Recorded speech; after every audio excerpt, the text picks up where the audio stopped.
성경 말씀 출애굽기 20장 12절 말씀입니다. 출애굽기 20장 12절 말씀 함께 있습니다. 내 부모를 공경하라. 그리하면 내 하나님 여호와가 내게 준 땅에서 내 생명이 길리라. 아멘. 오늘은 어버이 주일로 우리가 섬깁니다. 내 부모를 공경하라. 이것은 단지 여기 예배당에서만 듣는 설교의 내용뿐만 아니라 사실은 세상에서도 많이 여러분들이 접할 수 있는 내용이요, 다른 종교에서도 많이 강조하는 내용입니다. 특별히 우리나라는 유교적인 전통으로 많이 살아왔던 그 정통 방식이 있는데요, 유교에서도 특별히 네 가지를 강조하는 것이 있습니다. 관혼상제라고 하죠. 그 중에 상과 제, 우리가 상을 치르는 것, 부모님 돌아가셨을 때, 그리고 제사 지내는 방법, 그 죽은 부모를 기리는 방법, 부모와 관련된 것이 관혼상제, 이 예절 가운데 절반을 차지함으로써 부모 공경은 우리 조상 대대로 우리에게 물려 내려온 아주 윤리적이며 도덕적이며 또 우리 안에서 당연히 지켜야 될 것을 우리는 어려서부터 교육받아 왔습니다.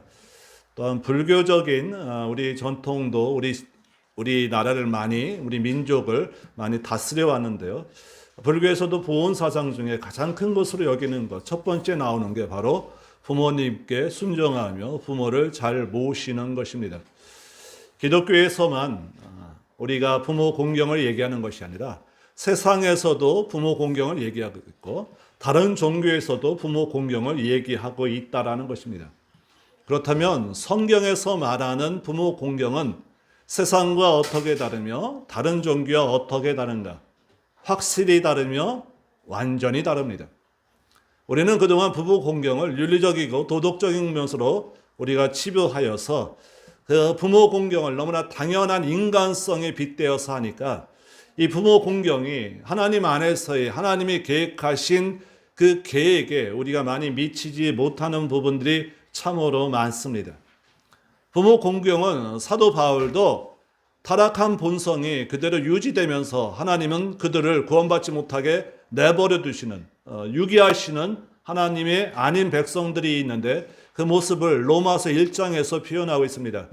그때 유기된 자들의 인간의 여러 가지 감출 수 없는 죄악의 본성들 가운데 하나가 바로 부모 거역이라는 말을 하고 있습니다. 또한 디모데전서 3장에서는 말세에 하나님을 떠난 사람들의 모습을 여러 가지로 표현하고 있는데 그 중에서도 빠지지 않는 게 부모 거역입니다. 그러니까 부모 거역이란 것은 성경에서도 타락한 인간 본성에 감출 수 없는 인간의 죄악의 씨앗으로부터 나오는 것이요, 또한 말세에 하나님 앞에 구원받지 못하는 하나님께서 유기된 자들의 생활 양식이 부모 거역이란 방식으로 나온다라는 것입니다. 성경에서는 타락한 인간의 본성과 구원받지 못하는 모습뿐만 아니라 이 오늘 우리가 보는 출애굽기 20장을 통해서 하나님은 율법이라는 하나님의 말씀을 전달하며 명령 앞에서 그 대표적인 10가지 사항, 우리가 보통 십계명이라고 얘기하는 이 십계명 가운데 특별히 한 부분에 걸쳐서 내 부모를 공경하라 라는 것으로 우리에게 직접적으로 명령하고 있습니다. 내 부모를 공경하라 라는 것이 십계명에 있다라는 사실을 우리는 명심하며 그 명확한 이유를 살펴보면서 부모 공경에 대해서 우리가 잘 깨달아야 됩니다. 십계명은 하나님께서 애굽에서 구원하시기 위하여 십계명을 주신 것이 아닙니다. 애굽에서 나오는 것은 하나님께서 우리를 구원하시는 것에 비견됩니다. 우리가 지난주에 고린도전서 10장에 대해서 봤는데요, 사도 바울은 홍해를 가르고 나오는 것을 우리가 하나님 앞에서 세례를 받는 것으로 간주하고 있습니다. 구원받은 백성들이 홍해를 건너고 나옵니다. 하나님이 구원하십니다. 애굽 땅에서 하나님의 율법을 주신 것이 아닙니다. 구원받기 위하여 율법을 주신 것이 아니고 구원을 얻기 위하여 하나님의 명령을 주신 것이 아닙니다. 구원받은 이후에 하나님께서 어떻게 하나님이 약속하신 땅에서 살아가야 될 것인가. 그들은 시내 산에 와서 하나님의 율법을 받습니다. 그들의 목적지는 가나안이고 그 가나안에 들어가면 그들은 어떠한 생활 방식으로 살아야 될 것인가를 새롭게 익혀야 됐습니다. 그 중에 대표적인 것으로 하나님께서는 율법을 통해서 십계명을 그들에게 명령하고 있습니다. 근데 이 십계명은 우리가 하나님이 왜 주셨는가, 무엇을 위해 주셨는가를 명확히 따져봐야 됩니다. 출애굽기 3장 11절에 가시면은 모세와 하나님과의 대화가 나옵니다. 모세가 광야 생활에서 양을 치고 있습니다. 어느 날 산에 갔는데 떨기나무에 불이 붙었는데 그 불이 꺼지지 않습니다. 하나님이 그에게 임재하셨습니다. 그리고 그에게 명령하십니다. 내가 애굽으로 돌아가 거기서 속박받는 나의 백성들, 그들을 구원하라 라고 합니다. 이 모세가 하나님 앞에서 아니 나는 못합니다, 갈 수 없습니다 할 때 하나님은 여러 가지로 그를 격려하시며 명령하십니다. 모세가 또 한 가지 질문합니다. 하나님께서 나를 보내신 이 증거를 어떻게 알 수 있습니까? 라고 할 때 하나님은 출애굽기 3장 11절을 통해서 이렇게 얘기합니다. 내가 그 민족, 나의 민족을 인도하여 낸 후에 이 산에서 하나님을 너희가 섬기리니 이것이 너를 보낸 증거다라는 것입니다. 증거다라고 하면은 지금 뭔가 보여줘서 확실하게 표시가 나는 게 증거입니다. 지금 가서 이스라엘 백성을 구원해낸 이후에 다시 이 산에 와서 하나님을 섬기는 것, 이것이 내가 너를 보낸 증거다라는 것입니다. 이스라엘 백성들을 구원하신 목적이 뚜렷합니다. 뭐죠? 이 산으로 와서 하나님을 경배하는 것입니다. 하나님을 경배하는데 어떻게 경배할 것인가? 이스라엘 백성들은 어떻게 경배했죠? 모세가 율법을 받으러 갔을 동안에 산 아래서 금송아지 만들어서 우상을 섬기고 있었습니다. 이스라엘 백성들이 그 산에서 하나님을 경배했습니까? 경배하지 않았습니다. 오히려 그 자리에서 벌을 받습니다.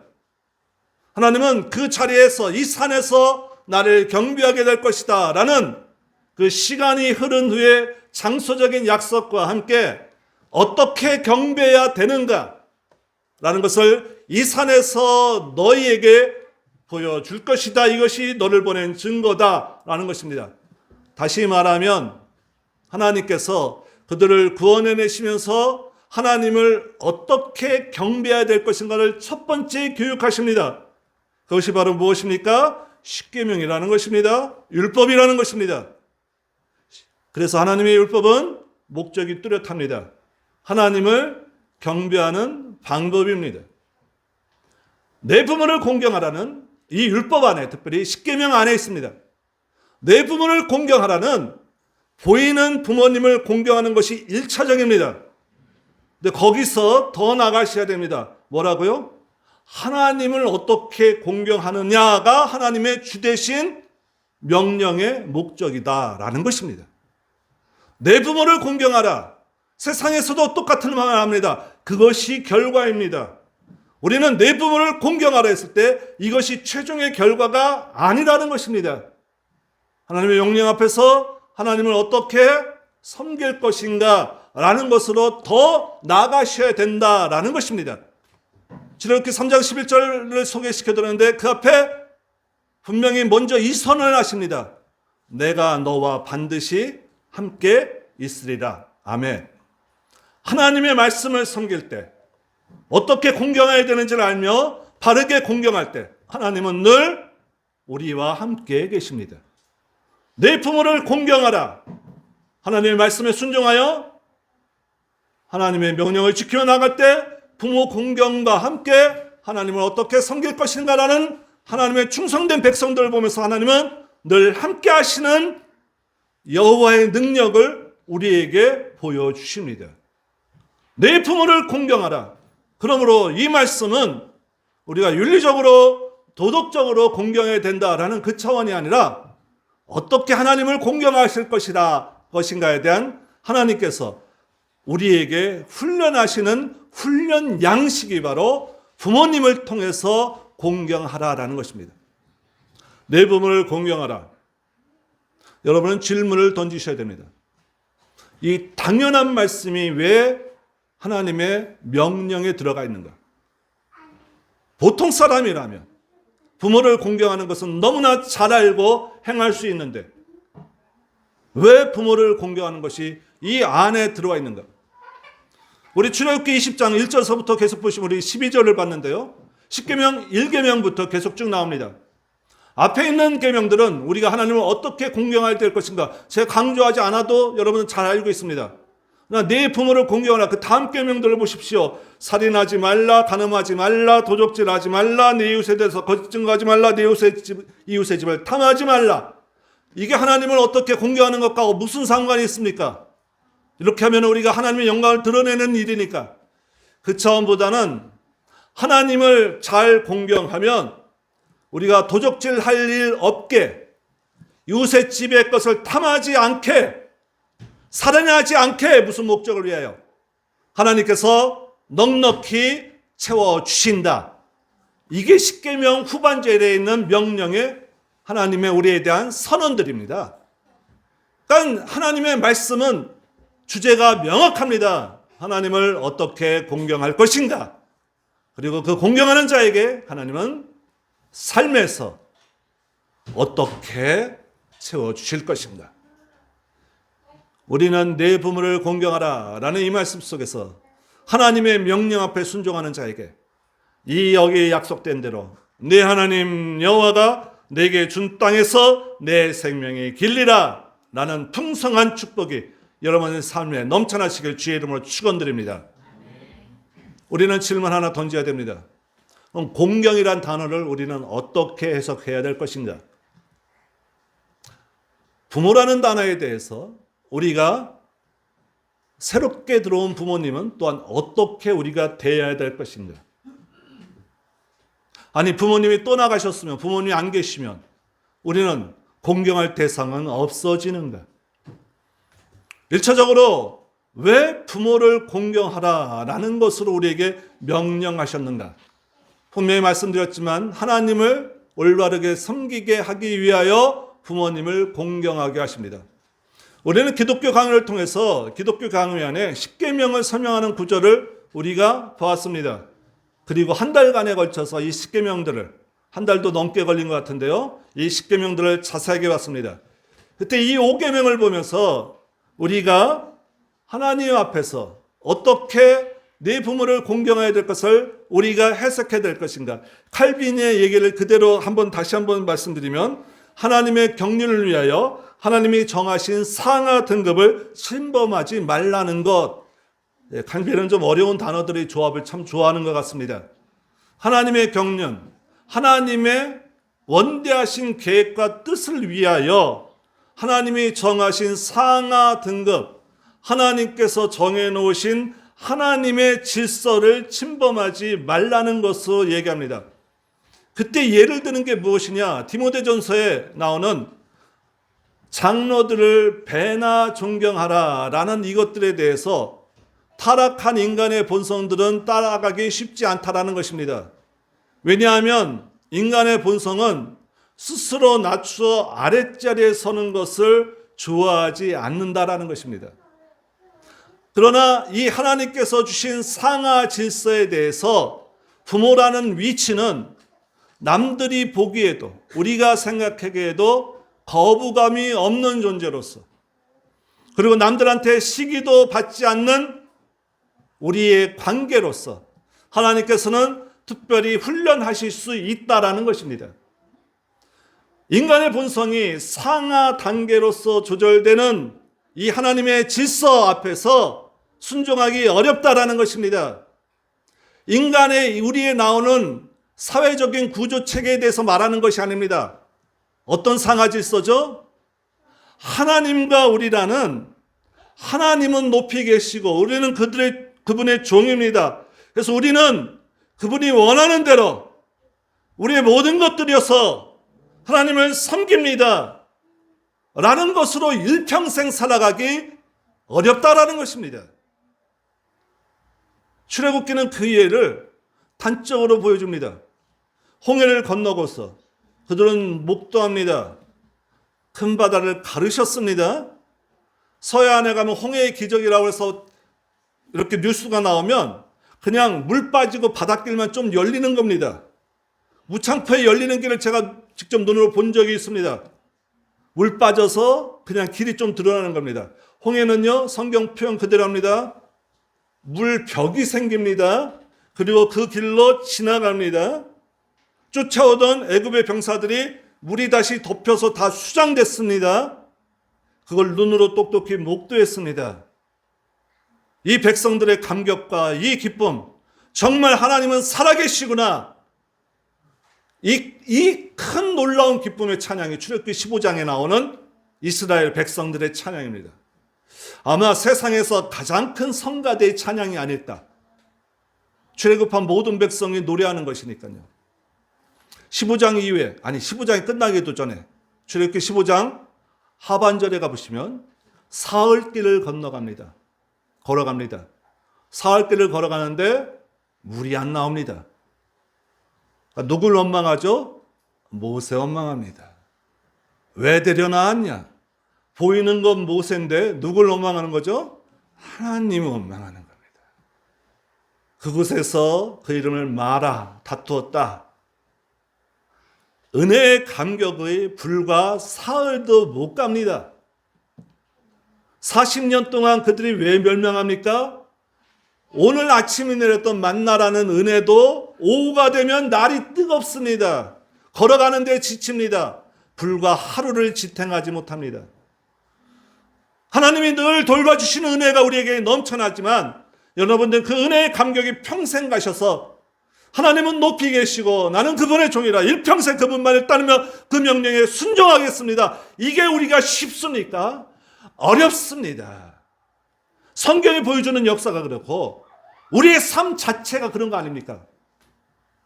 하나님이 많이 채워주시며 하나님에 대한 감사가 넘쳐나지만 하나님이 조금만 우리의 길을 어긋나게 하시면 하나님에 대한 원망이 우리 이스라엘 백성들과 똑같이 우리 안에 흘러나옵니다.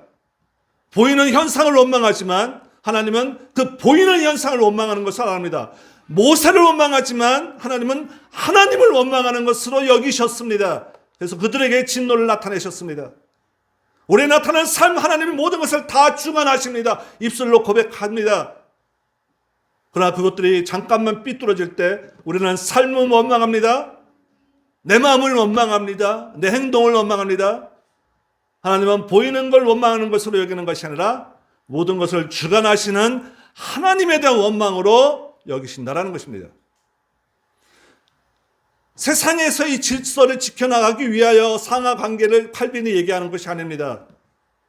우리에게 너무나 보편타당한 부모 순종의 훈련을 통해서 그보다 더 높으신 하나님의 경륜에 우리의 상하관계를 훈련하시기 위한 목적으로서 우리에게 내 부모를 공경하라라는 명령을 주셨다라는 것입니다. 그러므로 부모 공경은 하나님을 올바로 섬기기 위한 1차적인 훈련 방식입니다. 바꿔 말씀드리면 부모 공경 없이 하나님을 잘 섬길 수 없습니다.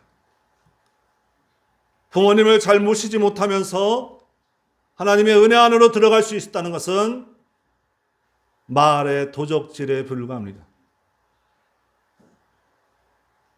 우리는 부모님을 떠올릴 때마다 너무나 감성적으로 우리의 마음을 엽니다. 하나님은 그 차원을 더 뛰어넘으라는 것입니다. 보이는 하나님의 은혜를, 보이지 않는 하나님의 은혜를 부모의 은혜를 통해서 경험하며 그 은혜를 잊지 말고 하나님의 은혜를 기억하며 하나님을 더 깊이 섬기는 것으로서 우리에게 훈련하기를 원하신다는 것입니다. 내 부모를 공경하라. 공경이란 단어를 여러분들이 어학사전이나 사전을 통해 보시면 아주 많은 단어들을, 정보들을 얻으실 수 있습니다. 그러나 성경에서 말하는 내 부모를 공경하라, 이 공경은 어떤 것을 말하는가? 많이 고민하고 많이 연구했습니다. 그러면서 십계명에서 그동안 눈에 띄지 않던 구절이 떠오르더라고요. 지금 내 부모를 공경하라는 분명한 약속이 있습니다. 그렇죠? 내 하나님께서 내게 준 땅에서 내게 생명이 길리라. 약속이 있습니다. 그런데 십계명 안에 약속이 있는 계명이 또 하나 있습니다. 몇 계명인지 아십니까? 십계명 한 계명들마다 약속이 있는 게 아닙니다. 여기 있는 네 부모를 공경하라 라는 것에 약속이 있고 또 한 계명의 약속이 있습니다. 여기 10장 안에 있는데 어디 보이십니까? 20장 6절에 있습니다. 나를 사랑하고 내 계명을 지키는 자에게는 천대까지 은혜를 베푸느니라. 이게 십계명의 맨 뒤로 가서 자 지금까지 10가지를 다 명령했으니 이거를 지키는 자, 사랑하고 내 계명을 지키는 자에게 천대까지 은혜를 베푸느니라 라고 선언하는 게 맞는 것 같지만 맨 십계명 10가지 조항을 다 명령한 후에 주시지 않습니다. 이 명령은 몇 번째 명령을 한 후에 주시는 거죠? 두 번째 명령입니다. 첫 번째 명령이 뭐죠? 3절. 나 외에 다른 신을 내게 두지 말라. 이 계명 너를 위하여 새긴 우상을 만들지 말며 하면서 계속 이어집니다. 우리 주일학교들이 이 십계명을 외우는데 그때 우리 부장님이 여기 두째 계명을 여기 4절, 5절, 6절까지 다 외우게 하시더라고요. 근데 우리 학생들이 여기를 또 다 외우더라고요. 이 두 번째 계명 분명히 약속이 있는 것입니다. 우리는 십계명을 공부하면서 1계명과 2계명의 분명한 목적에 대해서 배웠습니다. 1계명 뭐죠? 나 외에는 다른 신을 내게 두지 말라. 다른 신들을 하나님의 위치로 올리지 말라라는 것입니다. 그렇죠? 두 번째 계명은 뭐였죠? 하나님의 그 주권성을 너를 위하여 새긴 우상을 만들지 말라. 너를 위하여 내리지 말라라는 것입니다. 첫 번째 명령은 다른 신을 하나님의 높이로 올리지 말라고, 두 번째는 하나님을 너를 위하여 낮추지 말라라는 것입니다. 그게 뭐였습니까? 하나님을 너를 위하여 이용하지 말라는 것이었죠. 이스라엘 백성들이 왜 새긴 우상을 만듭니까?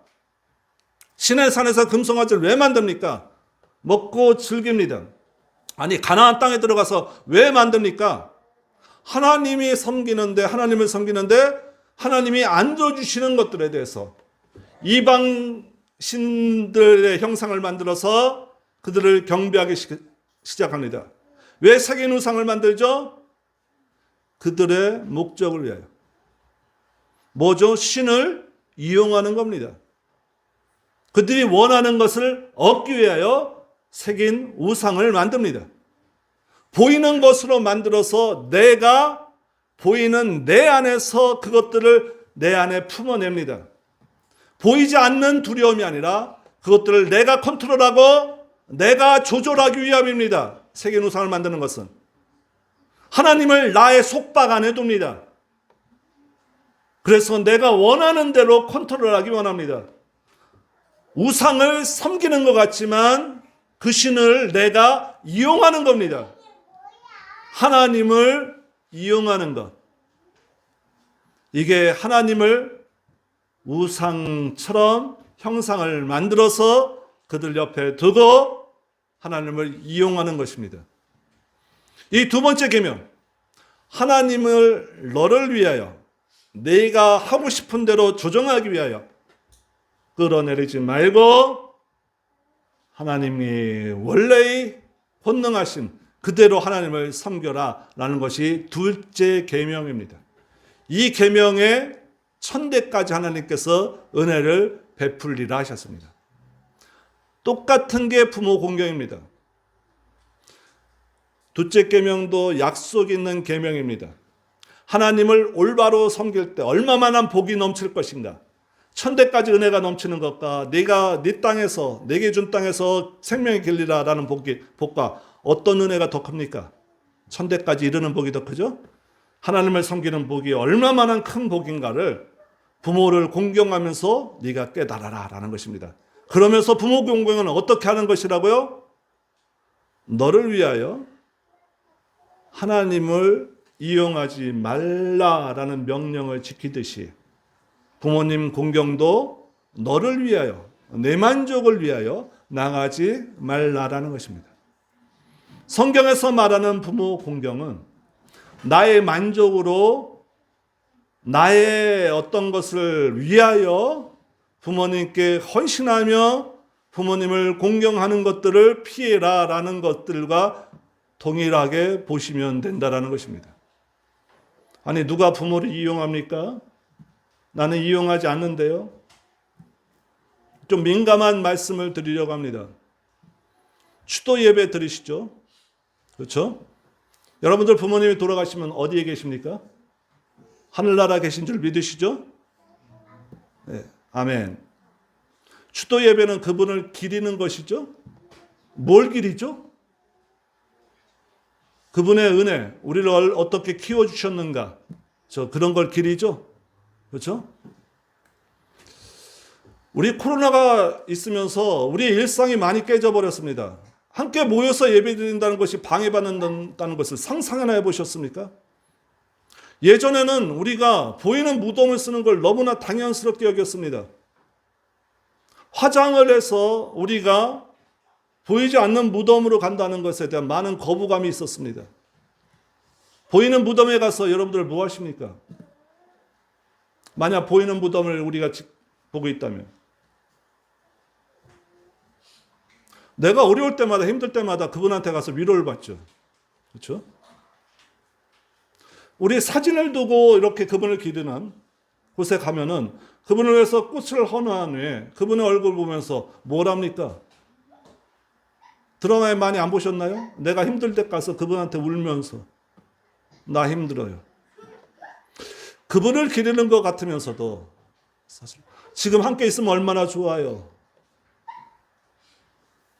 제가 말하는 것이 아닙니다. 사회 심리학자들이 말하는 것입니다.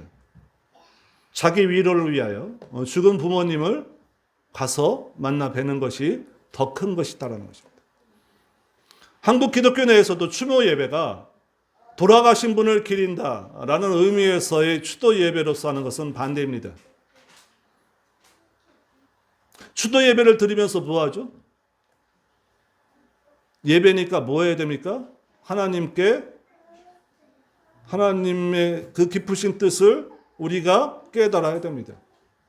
근데 추도 예배가 어떤 식으로 흘러가냐면 옛날 그분의 생활 양식을 떠올리면서 그분이 함께 있었으면 얼마나 좋을까라는 것으로 간다면 추도 예배가 우리가 하나님께서 원하는 뜻이 아니다라는 것입니다. 부모 공경이다라고 했을 때 우리가 이만큼 하면 어느 정도 만족이죠 라는 나의 만족으로 나가는 것, 내가 그분을 이용하지는 않지만 나의 기준과 나의 목적과 나의 마음의 만족을 위하여 나간다면 그것은 하나님이 원하시는 공경이 아닙니다. 그래서 사도 바울은 이것을 우리에게 명확하게 합니다.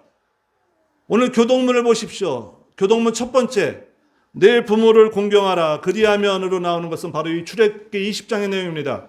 마지막 구절을 보십시오. 자녀들아 주 안에서 너희 부모에게 순종하라 이것이 옳으리라 라고 합니다. 사도 바울은 우리에게 이 십계명과 연관되어서 우리가 부모님을 이용하고 있는가? 그렇지는 않습니다. 그러면은 하나님께서 명령하신 이 명령을 지키면서 부모 공경은 어떻게 나가야 되는 것인가? 어떻게 얘기하죠? 자녀들아 주 안에서 너희 부모에게 순종하라 이것이 옳으니라 라고 합니다. 자, 우리 출애굽기 내용과 확실히 틀린 게 뭐가 있죠? 주 안에서입니다. 네 부모에게 주 안에서 공경하라가 아니라 주 안에서가 먼저 명확하게 나옵니다. 주 안에서 내 부모를 공경하라라는 것입니다. 이스라엘 백성들처럼 하나님을 이용하는 것, 어떻게 하나님을 이용할 수 있습니까? 그들은 이용했습니다.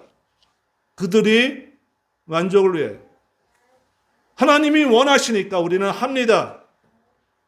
결국은 자기의 만족을 위해서 나갑니다. 그렇지만 그것이 하나님이 원하시는 뜻이 아닙니다. 주 안에서라는 것은 그리스도께 하듯 그리스도처럼 이란 뜻도 있습니다.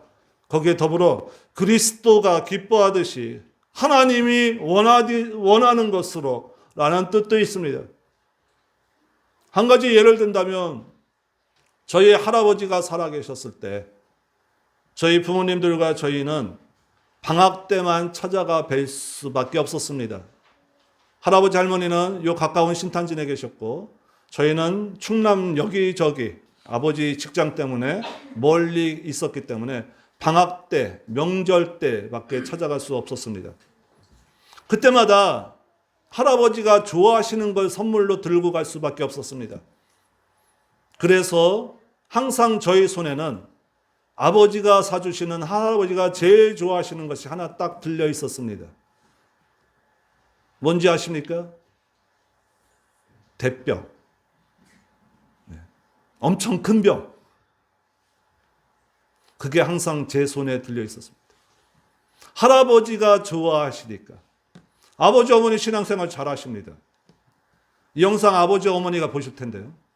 그렇다고 저희 아버지 어머니를 탓하려고 하는 건 아닙니다. 할아버지가 좋아하시니까 그걸 선물로 드립니다. 제가 할아버지께 드리면서 할아버지가 저 떠나라 해서 광에 들어가 보면 그 대병들이 따지도 않은 것들이 쭉 저희 아버지뿐만 아니라 저희 큰아버지들이 작은아버지들 안 믿는 큰아버지도 대병, 믿는 우리 아버지도 대병. 아버지가 좋아하시니까 내 부모를 공경하는 방법은 맞습니다. 결국 저희 할아버지 60대에 갑자기 쓰러지셔서 밥은 안 드셔도 이건 드시니까. 당장은 할아버지가 기뻐하실지 몰라도 이게 할아버지의 건강으로 봤을 때는 그게 옳지 않은 방법이었죠. 할아버지가 잘 컨트롤하셨어요. 요만큼만 드시면.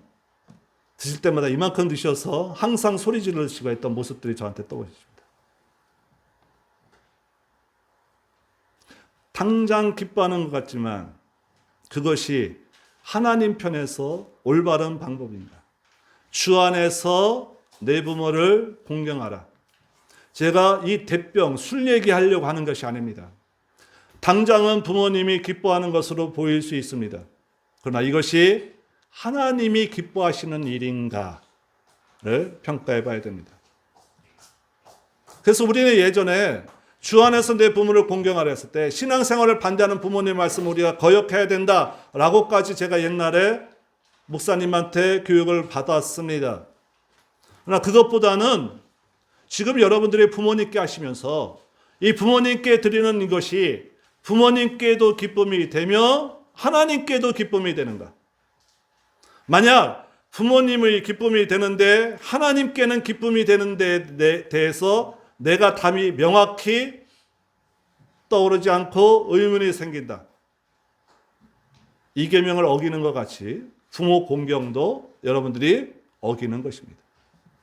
왜냐하면 부모 공경을 통해서 하나님을 섬기는 방법을 우리에게 훈련하고 싶으신 게 하나님의 목적이기 때문에 그렇습니다. 내 부모를 공경하라. 공경할 수 있는 부모님이 계시다는 것이 얼마나 큰 기쁨인가. 설교를 준비할 때마다 매년 어버이 주일마다 생각합니다. 제가 이곳에 와서 우리 어린 생명들이 많이 태어났습니다. 또한 돌아가시는 부모님을 맞이하는 가정도 또한 맞이합니다.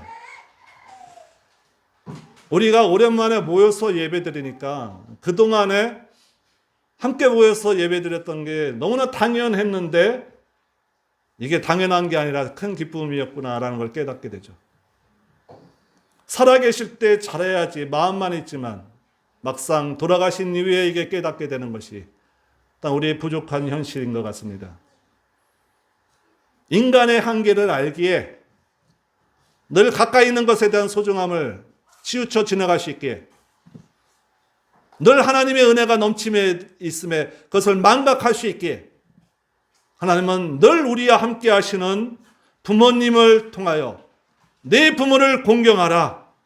당연한 것으로 여기지 말고 일상의 행복이 진짜 행복인 것을 우리가 느꼈듯이 함께 계시는 부모님을 공경하는 것으로 말미암아 늘 함께 매일매일 은혜로 충만하게 역사하시는 하나님의 은혜를 기억하며 나를 올바로 섬겨라 라는 것이 이 계명을 주신 하나님의 목적임을 우리가 늘 기억하시기 바랍니다.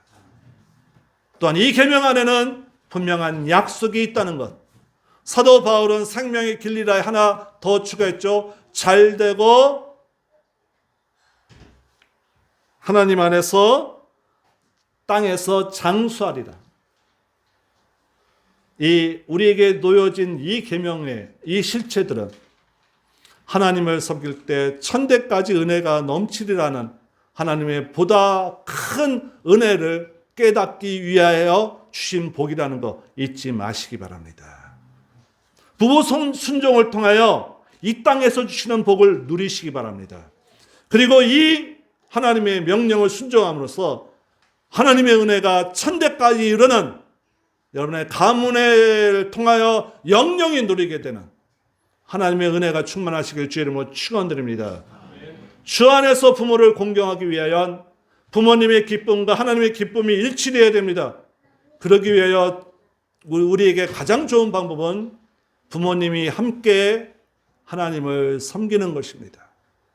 우리 가정 가운데 혹시 부모님들이 아직 예수님 영접 못하고 있는 가정들이 있다면 그 가정들을 위하여 우리 모든 교우들이 기도해 주시고 그 가정들도 속히 부모님의 기쁨이 하나님의 기쁨이 되며 하나님의 기쁨이 부모님의 계획 안에서 성취는 하나님의 은혜로 역사하는 그날이 어서 속히 올 수 있도록 우리 함께 동역자들이 기도해 주시기를 또한 부탁드립니다. 내 부모를 공경하라. 우리 마음속에 새기고 보이는 부모님의 공경을 통하여 하나님을 온전히 높이며 섬기기를 주의 이름으로 부탁드립니다. 함께 기도합니다. 하나님 아버지, 우리 부모님을 통하여 하나님께서 우리를 창조하시는 놀라운 은혜의 실제적인 모습을 우리가 알게 하시고 또한 부모 공경을 통하여 하나님의 은혜를 깨달으며 하나님께서 우리에게 세워놓으신 하나님의 뜻을 우리가 받아볼 수 있는 보이는 하나님의 훈련 방식을 우리에게 허락해 주셨음을 깨닫게 하시니 참으로 감사합니다.